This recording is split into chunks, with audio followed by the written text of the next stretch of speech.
I watched this HBO documentary yesterday on mommy vloggers, and I walked away from it feeling inspired, which was not the goal of that video. I'm very confident that their goal was in fact to inspire people away from mommy blogging. It's the one about the lady who adopted a kid and then like maybe unadopted him. I haven't watched the whole thing yet, but I actually have read like a long form article on that woman. And here's my take, first of all, before I get into what I want to say today.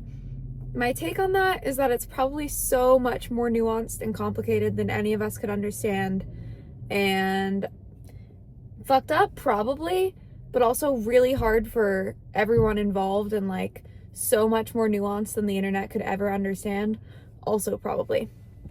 Anyway, why I walked away feeling inspired from it is because damn, mommy vloggers put fucking work in. I watched a woman vlog on her way to the hospital, and I was like, damn, I'm not putting enough work into YouTube. Because here's the thing. Can I share this with you? I don't want to do TikTok anymore. I don't want to. Everyone there is 19 and so mean and so mad. And I just don't have the stamina for it anymore. It's also like an algorithm that requires you to post like 25 times a day. And I don't post my kid, and I'm with my kid all day. And so it's just not working for me anymore. And also, on a deeper level, I'm like anti-short form content. I don't consume it, and I don't want Ruby to consume it, and I think it's rotting our brains a little bit.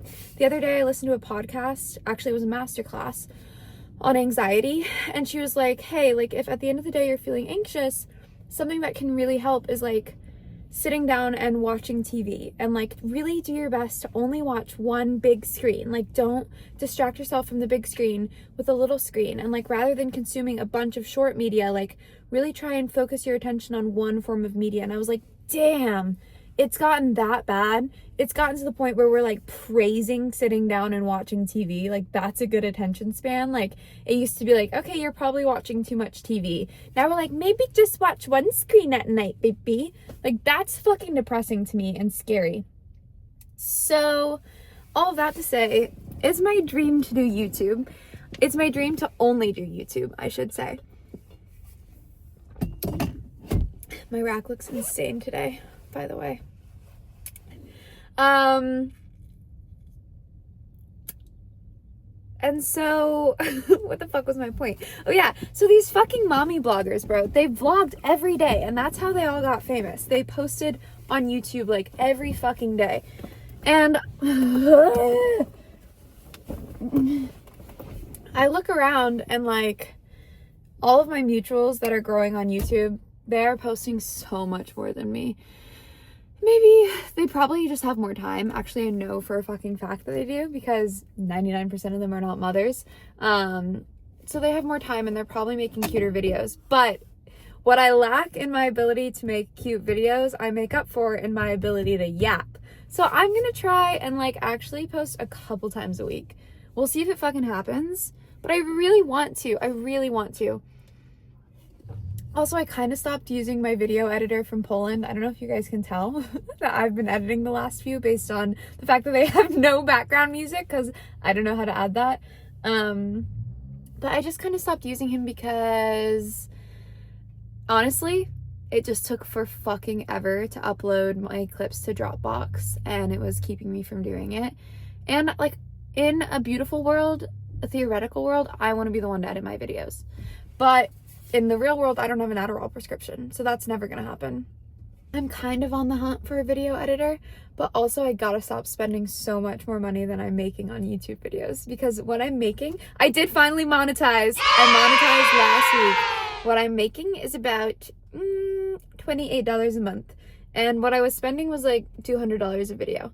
But it got me to this point, okay? It got me posting consistently, so it's worth it.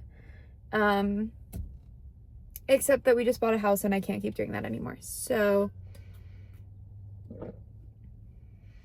I don't really know where I'm going with that. I don't know if I'm going to edit my videos, or if I'm going to try and find a video editor, or if I'm just going to bite the bullet and just spend money till I make it. Too big to fail. But I am going to try and post more. Also, I had like kind of a breakthrough. This HBO documentary, we watched 24 minutes of it. We did not get very far because we go to bed at 8:30. But it caused a lot of revelations for me. And one of the other big revelations that I had is like, I am so afraid of being perceived as a mommy blogger, and I have to get the fuck over that. I'm never someone who's like cared what people think about them. But then like in the last year, I literally had Ruby and then got like serially harassed for like the first 4 months postpartum on the internet, and then like round 2 right after I launched my business. So I feel like I've just been put in this space where I'm very hesitant about like what I share, because I have full confidence in my fucking self, but I do not have confidence in the internet to A, not just fucking blatantly lie about me, and B, have any media literacy. So like I'm so hesitant with what I put out there that in my mind I became like afraid of being perceived as a mommy blogger, or like being perceived as using Ruby for content, that even though I never post her face and she's never been the center of my content, I've literally been too anxious to even like talk about motherhood on the internet, which is so dumb. And I need to get the fuck over that, because I am objectively not a mommy blogger. Like this movie last night, it made me realize everything I've ever done on the internet with Ruby is so far removed from what mommy blogging is. Like these people literally film their kids like taking a shit, like potty training, like every fucking thing they do for their kid they film, or every fucking thing their kid does they film. And that's never going to be me. So I don't think I need to worry about being perceived that way, the way that I have. And also like I have shared every detail of my life for like the last 4 or 5 years. And hello, parenting is my entire fucking life right now. So by being so afraid to share anything about parenting or motherhood, I basically just stopped sharing everything in my life, which is a little bit sad and a little bit lonely, because I used to feel so connected to a huge group of people. And there's still a lot of my following that I feel very connected to, but it just feels a little bit more distant, because how can I feel connected to people who don't actually know what's going on in my life all the time? And I miss that. I miss being able to post about a problem or an anxiety and like hear that other people had dealt with it, or have someone be like, oh my God, I went through this exact same thing. Like, thank you for talking about it. So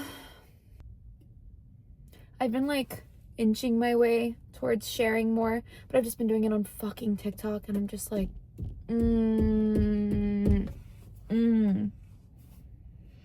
It's like getting back together with a toxic ex. So maybe I'll just shout into the void here on YouTube.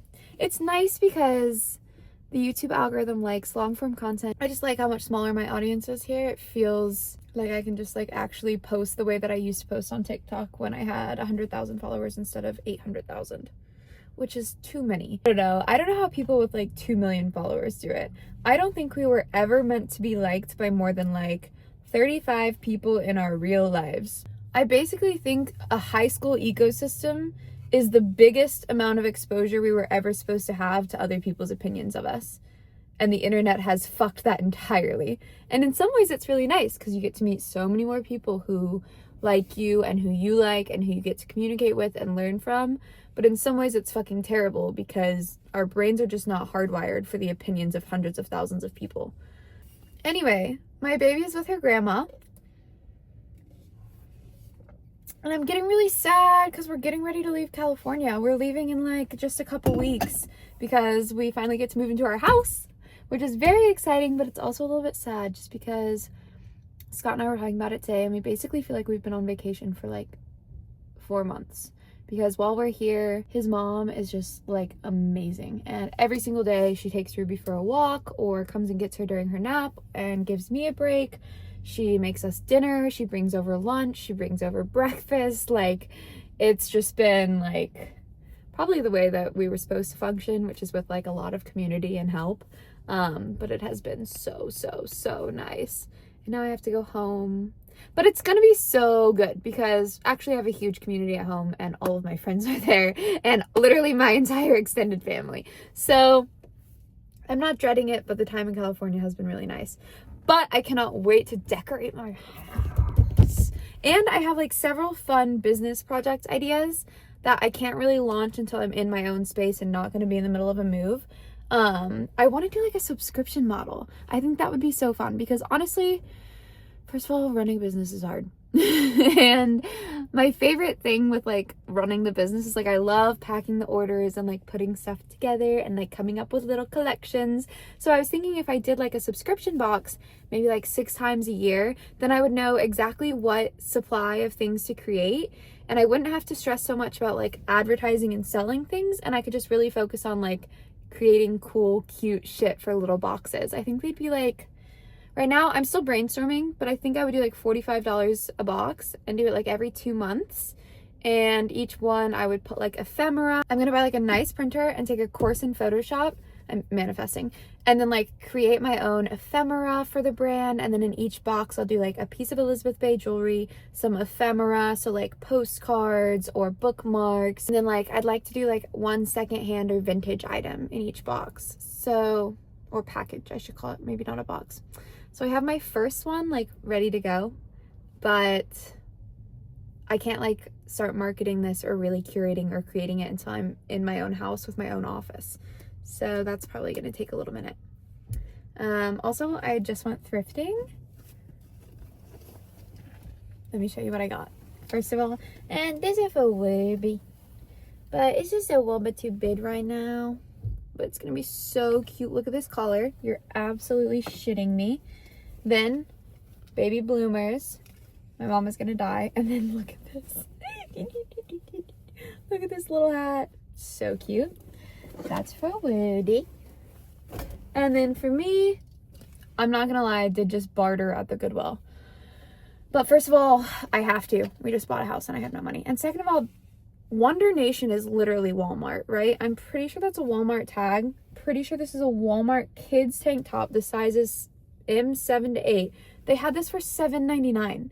Get the fuck out of here. Get the fuck out of here, Goodwill. It was probably like $9 at the Walmart brand new. So I was really nice and I was like, hey, do you know why this kids tank top is $8 and is there any way you can change it? And the guy was like, oh yeah, that's crazy. And he made it $1.99 for me. So that's great because I want to wear that with a sparkly skirt. And just a cute tank top that fit really well. Love it.